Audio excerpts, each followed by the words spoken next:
সালাতু ওয়াস সালাম রে আল্লাহ আরব দেশে মরুভূমির মধ্যে জিদ্দার জমিন পূর্ব দিকে বসাইয়া আল্লাহ রাখলা। মা হাওয়ায় কইলা রে আমার মনে হয় আমার যেহেতু পূর্ব দিকে বসাইয়া রাখা হয়েছে আমার স্বামী মনে হয় পূর্ব দিকে কোন জায়গার মধ্যে আছো। একজনে আরেকজনের ধারণা পরে মিলওয়ার পরে বাদে একজনে আরেকজনে গল্প হইল মাত হইল বলে আমি তো আসলাম পশ্চিম মুখা তুমি আসলা কোন মা বলে আমি পূর্ব মুখা।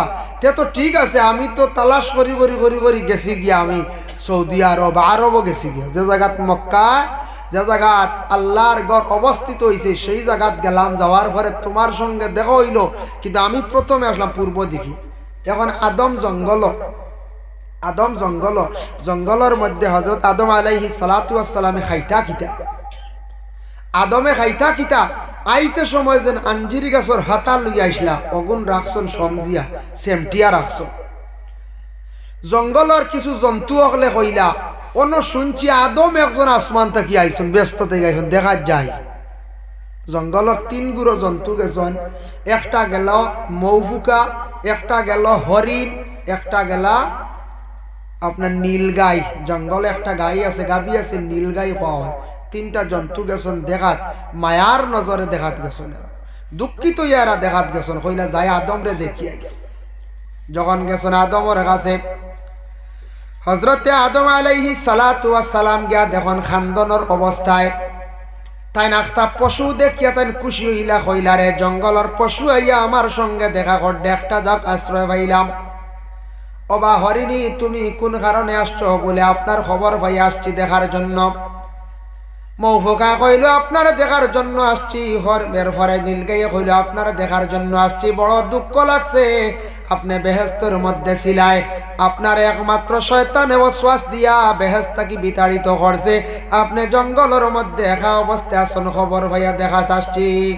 ঠিক আছে আসছো কি খাইতা কি মেহমানদারি করতাম।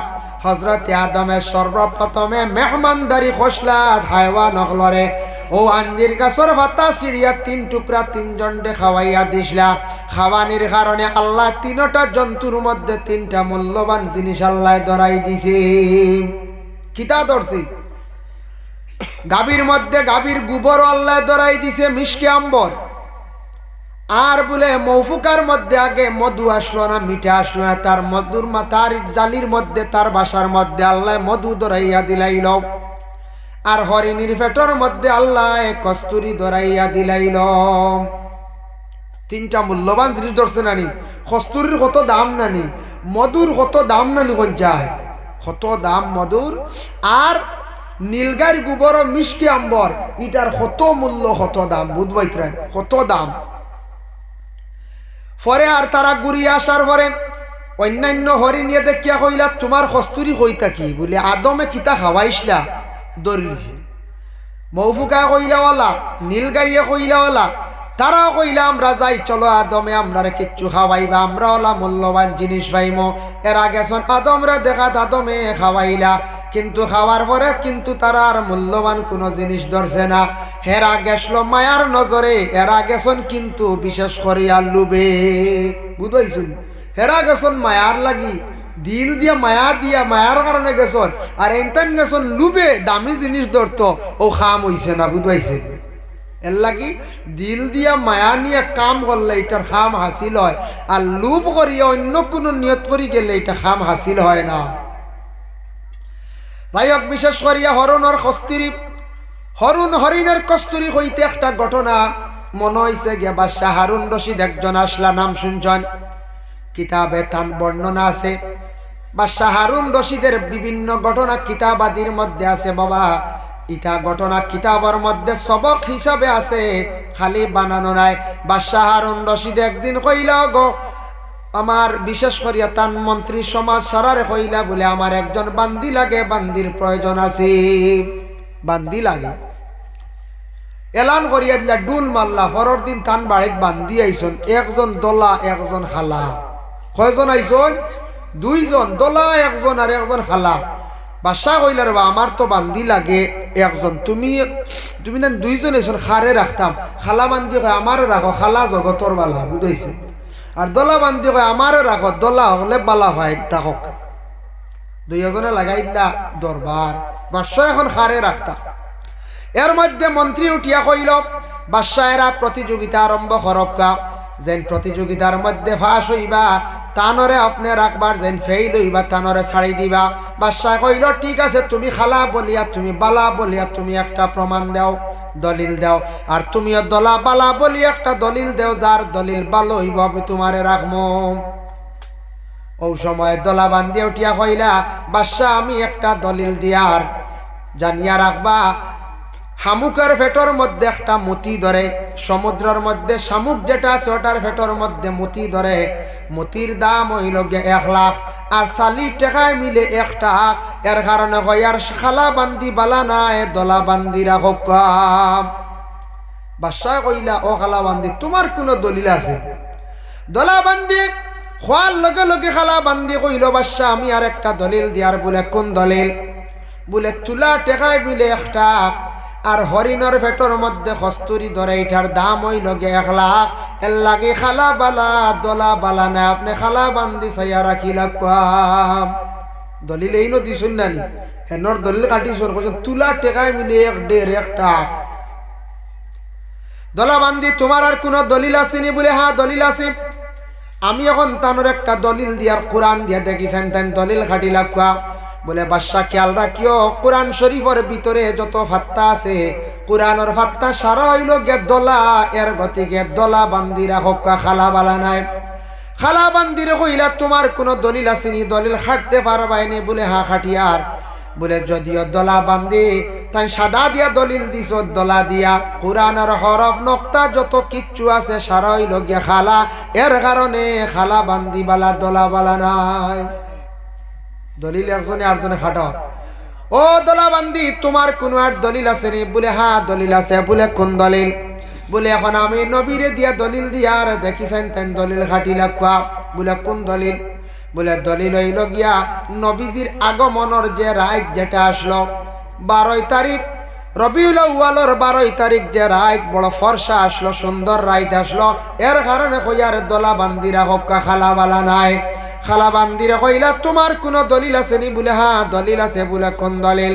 বলে নবী যদি ভালো সাদা রাত যদি আসিয়া থাকেন, আমার নবীর যখন মেরাজ নসিব হইল সেই রাতটা ছিল রজব চান্দর 27 রাত, অন্ধকার খালো রাত, এর কারণে বাদশাহ খালা বান্দিরা হক্কা দলা বান্দি বালা নাই। খালি দলিল চলে। ও দলা বান্দি আর কোন দলিল আসেনি? বলে আর একটা দলিল আছে। আমার নবীর চেহারা মুখমণ্ডল তার শরীর বড় সুন্দর আসলো, এর কারণে কইয়ার দলা রাখো খালা বালা নাই। খালা বান্দি কইলা, বাদশাহ খেয়াল রাখিও আমি তার দলিল খাটিলা ইয়ার। বলে কিলা? বলে যদিও রাসূলুল্লাহ সুন্দর হন, তার চেহারা সুন্দর হইয়া থাকে, কিন্তু নবীর চকুর মধ্যে বুড়ি যেতে আসলো খালা, দাড়িও আসলো খালা, চুলও আসলো খালা, এর কারণে খালা বান্দিরা হক্কা দলা বান্দি বালা নাই। কইলে আর আসেনি দলিল? যেমনি একটার পর আর একটা দেওয়া শুরু হইল। ওই সময় দলা বান্দি কইলে আর একটা দলিল দিয়ার আর খাটিতে পারতা নাই। বলে খিলাম? বলে আমি হইলাম গিয়া দলা তান গাছ থাকি সামান্য যদি খালা নিয়া শরীর আমি লাগাই, সুন্দর মাঞ্চর শরীর যদি সামান্য খালা থাকে, তিল দেখা যায় যায় না? না, তিল থাকলে দেখতে সুন্দর লাগে, কিন্তু আমার শরীর খালা লাগলে সুন্দর লাগবো, কিন্তু তান শরীর খালা শরীর তোরা যদি দলা মিশাইলাই তানরে দল বেতা বেমারি দেখা যাইব যাইব না? না যায় খালা বান্দি আরি গেল হইলারে হাসাও তো উপায় নাই। এর লাগি দল বেতা এমন একটা বেমার আছে বাবা, আমরা কিতাব দেখলাম এমনি জায়জ আছে, কোনো বাধা নাই। বুধবার দিন নখচুল খাটিলে দল বেতা বেমার হওয়ার সম্ভাবনা আছে, এর লাগে যে কোনো দিন খাটক কোনো বাধা নাই। শুক্রবার দিন আপনার নখচুল খাটোয়া থাকছে কি আর একটা সুন্নত। বুধবার দিন মানা নিষেধ, যাই না যাইজ না, না খাটা গান বেহতর বালা। যাই হোক, এর জন্য বিশেষ করিয়া হযরত আদম আলাইহিস সালাতু ওয়াস সালাম বেহেশত কি বাইর হইছেন, দুইজন দুই জায়গার মধ্যে আদম ও হাওয়া। ও জুমার দিন বাইর হইছেন, আবার সেই জুমার দিন আল্লাহ তাদের একত্রিত করলো, তাদের দুয়ারে আল্লাহ কবুল করলো। এর জন্য এমন একদিন, এমন এক রাত জুমার দিন, জুমার রাত আল্লাহর কাছে বড় সপ্তাহের মধ্যে বড় পছন্দনীয়। বুখারী শরীফের হাদিস ওয়াকাল নবী সাল্লাল্লাহু আলাইহি ওয়াসাল্লাম মা মিন মুসলিমিন ইয়ামুতু ইয়াউমুল জুমআতি আও লাইলাতাল জুমআতি ইল্লা ওয়াকাহু আল্লাহু ফিতনাতাল খবর আও কামা ক্বালা আলাইহিস সালাতু ওয়াস সালাম। জুমআর দিন জুমআর রাত যদি কোনো মানুষের যদি ইন্তেকাল হয়ে যায় এই মানুষের কবরের ফিতনারে আল্লাহ রেহাই দিলেন। হোক সুবহানাল্লাহ। জুমআর দিন জুমআর রাত মরলে খাও সমালোচনা আর যাইতাম না। জুমার রায় হইল আগে, বৃহস্পতিবার দিনগত যে রায় এগুলো জুমার রায় যে কোনো রায় আগে থাকে। আজকের রায় হইল বৃহস্পতিবার কোর রায়, আগামীকাল বৃহস্পতিবার নানি ই রাত বুধবার কোর রায় নাই, বৃহস্পতিবার কোর রায় ওলা জুমার রায় আগে থাকে। ও জুমার রায় যদি কেউ মরে জুমার দিনে কেউ মরে কবরের আযাব আল্লাহ উঠাইলে মাফ দিলে।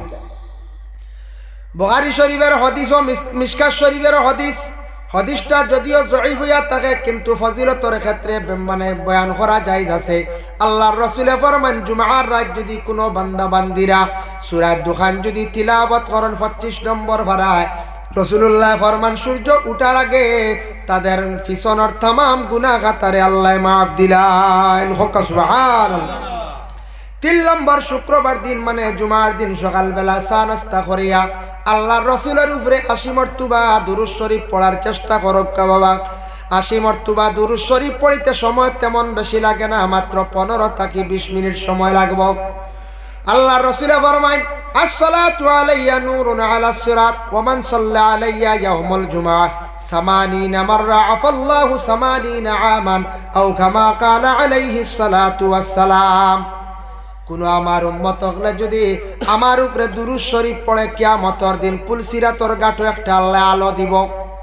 আর যারা জুমার দিন 80 মর্তবা আমার উপরে দুরূদ শরীফ পড়িব তাদের 80 বছরের গুনাহরে আল্লাহর যাতে মাফ দিবা। হোক সুবহানাল্লাহ। 80 বার দুরূদ পড়িতে মাত্র 10-15 মিনিট সময় লাগে। সকালে চা নাস্তা করিয়া বেহতর হইল আসর আর মাগরিবর দরমিয়ানো পড়া বালা, কিন্তু এতে সকালেও পড়ি লাগবা যে কোনো টাইমে পড়কা কোনো বাধা নাই। সেই জুমার দিন যদি ভারণ সালাতুত তাসবিহ নামাজ নফল নামাজ 4 রাকাত এই নামাজটা যদি ভারণ পড়িবা আল্লাহর রাসূলের যদি এই নামাজটা যদি নফল ইবাদত নফল নামাজ হইয়া থাকে আমার নবী বড় এটার উপরে গুরুত্ব দিছেন বলে যদি ভারত তাহলে প্রতিদিন পড়ো। প্রতিদিন ভারো না সপ্তাহে পড়ো, সপ্তাহে ভারো না তুমি দেন মাসে পড়ো, মাসও ভারো না বৎসর তুমি দেন পড়ো, বৎসর ভারো না তোমার জিন্দগির মধ্যে এই নমাজটা একবার তুমি দেন পড়ো। অত ফজিলতপূর্ণ নমাজ আল্লাহর রাসূলে ফরমায় এই সালাতুত তাসবিহ নামাজ পড়িলে জানা অজানা সগীরা কবিরা গুনাহ পর্যন্ত আল্লাহ মাফ দেন। বুজুর্গানে দিন নকলে বেশিরভাগ এই নমাজটা আমল করতা বলে কিলা এই নমাজটা সালাতুত তাসবিহ নামাজ সপ্তাহবারে জুমার রাত বা জুমার দিন সেই নমাজটা পড়িতাম। লাগি পড়কা সপ্তাহে একদিন জুমাবারে। এই জুমাবার আমরা কিছু তৈয়ারি নেওয়া আমাদের জন্য অত্যন্ত দরকার। বাজারও যাইতে একটা তৈয়ারি লাগে না নি, ব্যাগ লইতা পয়সা লইতা আউরি গেলে ওই সুন্দর লাগবে না, কুটুম বাড়ি গেলে মোটামুটি সাজিয়া বার হইতে লাগবো। ওলা জুমাবারে সপ্তাহবারে ঈদের দিন এই দিন আপনার আমার সুন্দর ইয়া সাজিয়া আল্লাহর দরবারও হাজিরি দিতাম। আল্লাহর দরবারও যাইতে গিয়া বাবা তৈয়ারি নিতে লাগে। আল্লাহর যাতে কুরআন আল কারীমের মধ্যে ঘোষণা করেন ইয়া আইয়ুহাল্লাযীনা আমানু ইযা নুদিয়া লিস-সালাতি মিন ইয়াউমিল জুমআহ, ও ঈমানদার হল যারা আমারে মানছো ঈমান আনছো, ইযা নুদিয়া লিস-সালাতি মিন ইয়াউমিল জুমআহ যখন তোমাদের ডাক দেবইব মুনাদা করইব জুমার দিনের জন্য জুমার নামাজের জন্য ফাসাউ ইলা যিকরিল্লাহি ওয়া যারুল বাই', তুমি তার আগ বাড়ো দৌড় দেও দেরি করিও না, আল্লাহর জিকিরের প্রতি তুমি তাই অগ্রসর হয়ে যাও। ই জিকির দি মুরাদ নামাজ। তুমি তাই জুমার দিনের যখন এলান করইব ডাক দেওইব তুমি তাই ওয়া যারুল বাই', বেচা কিনা তা সব মানে খাস গাম ব্যবসা বাণিজ্য সারা বন্ধ করো, তুমি তাই জুমার নামাজের দিকে যাও। এই আয়াত নাজিল হইল কোন সময়? আরব দেশের মধ্যে একটা প্রথা আসলো, একটা রেওয়াজ আসলো, যখন আজান হইতো জুমার আজান হওয়ার পরে মানুষে ব্যবসা বাণিজ্য বন্ধ করতো না, দোকানদারি করতো, তখন তাদের জন্য আয়াত নাজিল হয়ে গেল সবকিছু বন্ধ করিয়া জুমার নামাজে তুমি তাই যাও। ও আয়াতের ব্যাখ্যা তাফসিরে ইবনে কাসির হাফিজ ইমাদউদ্দিন ইবনে কাসির রাহমাতুল্লাহি তাআলা আলাইহি লেখছেন জুমার দিন হইল গিয়া 60টা সুন্নাত। কয়টা সুন্নাত? 60টা। কিছু কয়েকজনের কিছু গুম আইয়ার বুধবাইয়ার বেশ কষ্ট হইতাম না, আর 10 মিনিট ও 2-4 মাস আঠাইলাই। জুমার দিন হইল 60টা সুন্নত। কয়টা? 60টা। 60টা সুন্নতের মধ্যে কিতাব লেখা দেখলাম 1 নম্বরে সুন্দর করিয়া আচ্ছি তরফ গোসল করা। কিতাব লেখছেন আচ্ছি তরফ সুন্দর করে গোসল করতা। জেসা ফাঁকির গোসল করলে এদিন সুন্নত আদায় হইত না, বালা করে গোসল করা হইতো এদিন। ইমাম শাফি রহমতুল্লাহি তাআলা আলাইহি বর্ণনা করেন ওলা গোসল করিও জুমার দিন জেলা ফরজ গোসল করো। সুবহানাল্লাহ। বুঝতে ফরজ গোসল করতে একটু খেয়াল করে করা লাগে না? না লাগে। যার জন্য কইসল ওলা গোসল করিও জুমার দিন। তাই উদাহরণ দিছেন যে সুন্দর করে গোসল করে জেলা ফরজ গোসল করা লাগে। 2 নম্বরে আতাকছে গিয়া জুমার দিন, সেই জুমার দিনের মধ্যে খুশবু লাগানি সুন্নত এবং ভালো কাপড় পরিধান করি আল্লাহর দরবারে যাওয়া, হাজিরি দেওয়া। ভালো কাপড় পরিধান করতা, কাপড়টা পরিষ্কার হইতো, সুন্দর হইতো। আমরা কোনো সময় অধিক পুরাতন কাপড় যে কাপড়টা তেমন সুন্দর নাই, যদি কারণ কাপড়টা পরিষ্কার হয় সুন্দর যদিও কম হয় ওই তবে বিশেষ করিয়া আল্লাহর রসুলে ফরমাইছেন বলে তুমি তার সুন্নত যদি আদায় করতে চাও তাহলে সুন্দর ভালো পরিষ্কার কাপড় লইয়া খুশবু লাগাইয়া তুমি তার মসজিদ নমাজ যাও, মসজিদ নমাজ যাও, সুন্দর কাপড় লাগাও। এবং জুমার দিন সৎকার মধ্যে সওয়াব বেশ। আমরার মানুষ মসজিদে যাই গিয়া পকেট খালি লইয়া, অন্যান্য দিনের তুলনায় শুক্রবার জুমার দিন সদকা করলে সওয়াব বেশ। যার জন্য আল্লাহর বান্দাগান দয়া করিয়া আল্লাহকে ওয়াস্তে 10.5-20 টাকা লইয়া মসজিদে যদি যেন নামাজের পরে যখন বাটি আটাই বা বাক্স আটাই বা 10 টাকা করিয়া দিলে সদকা তো শরীক হয়ে গেলাম। জুমার দিন সদকা সওয়াব বেশ। আর দ্বিতীয় নম্বরে থাকছে গিয়া এই মসজিদের একটা ইনকাম হইল, সারার পক্ষ থেকে সাহায্য হইল। 10 টাকা করে দিলে খেয়রের গাত লাগতো না, কমি হইতো না। ওই বলি কোন যায় 10.5 টাকা করে নিতে এদিন শুক্রবারে প্রায় মানুষ আমরা খালি যাই কি কিলা আদত হয়েছি। তো আপনার তোর দোয়ায় আমরাও দেই শুক্রবার দিন গেলে দেখবা বেশ দিতাম পারতাম না, তো মেসা অকল পয়সা করে খাম বুঝেছেন। তুড়া এগুন আদত হয়েছি তো বলে যাইতে সময় কেউ সাদ্দার ফকেট লই না খেয়াল করিয়া জুম্মা বাদে 11 মসজিদের উঠানো মল হইতো। জি একগুলো আসন যেমন মনে করিল মনে আসবা না কিচ্ছু, বিড়ি খানেওয়ালা বিড়ির পকেট লইছি উপায় নাই, জুম্মা বাদেও 11 উঠানো হইতো বলা নাই। হ্যাঁ এগু তো ঠিক আছে না, ইবাজও ঠিক থাকে। ওলা আমল হয়ে যেত সারায় বলে 10 টাকা লইতাম শুক্রবারে, আমার ছাড় পড়তো না বাটিয়াটিতে সময় আমি 10 টাকা আল্লাহকে আসতে দিতাম। ও নিয়ত করিয়া বাকি জিনিস খেয়াল করি লই, মোবাইলও লই, সাদ্দার টেমাও লই, আর আরো খাওয়ার বস্তু লই, আর খেয়েও ফানোর মশাও আনতে পারেন, নমাজ পড়িও ফানোর খামে বাইতে পারি হয় না। কিন্তু 10 টাকা কেনে আত আয় না। আমরা সৎকার খেয়াল নাই শুক্রবার দিন, শুক্রবারে সৎকার আমরা খেয়াল করি না। বিশেষ করিয়া জমহুরের নজদিক তুমি যদি শুক্রবার দিন যদি খুশবুদার তোমার আতর গরনাই ছাড়ি গেছে ইলা হয় না কোনো সময় হইতরা গড় তাকে তোরা খুশবু কোনো জিনিস টুকাইয়া লইয়া তব মাকিয়া যাও, কত গুরুত্ব আইছে। এখন গড় খুশবু আনো বাইতা, গড় খুশবু আছে নকন চাই, গড়ের বিবির কাছে খুশবুদার জিনিস থাকতে পারে বলে কিতা বলে ও নেহার তেল বালা বাজাজ তেল তুই সেন্ট আছে রে, ওটা লাগাইলে ফুসিলে কত সময় সেন্ট হইব না নকন চাই। হয় ও তার কথা কইছে। আর গড়ের বিবি হলে খুশবুদার কিতা বাইতা ও তেল উল যেটা আছে এটা সেন্ট আছে না কোন যায়। তবুও গড়ের বিবির কাছ থেকে তালাশ করিয়া থুকাইয়া গার মধ্যে লাগাইয়া শুক্রবার দিন তুমি তান কি করো মসজিদের মধ্যে যাও, ভালো কাপড় পরিধান করিয়া যাও। বাবা বিশেষ করিয়া আজ থাকি 2.5-3 মাস আগে সনাতন ধর্মের বড় একটা উৎসব গেল দুর্গা পূজা। সেই পূজায় দেখলাম আমাদের দেশের কিছু বাইন যারা আছেন ওথা বাইন দিয়ে সনাতন ধর্মের বায়ানতে বিভিন্ন মণ্ডপে গেছেন, এরার গায়ের মধ্যে দেখলাম পাঞ্জাবি পরিধান করা। ইয়ং জেনারেশন বায়ানতে পাঞ্জাবি লাগাইয়া গেলা, তারা বুঝছেন যে পাঞ্জাবির মধ্যে সম্মান আছে, এটা সম্মানী একটা কাপড়। এই কাপড়টাকে বাইর করিয়া গেলাম। আমার নবী বিশ্ব নবী আজ তাকি ১,৫০০ বছর আগে এমন একটা ইউনিফর্ম বাইর করিয়া গেলা, যেটার গোটা বিশ্বর মানব জাতিরা সেটা মানিয়া নিল, সবাই পরিধান করতে পারে। যাই না আপনি যে কোনো দেশের রাষ্ট্রপতি দেখবা এই ধরনের লেবাস। ভারতের প্রধানমন্ত্রীর গায়ের মধ্যে পাঞ্জাবি, আসাম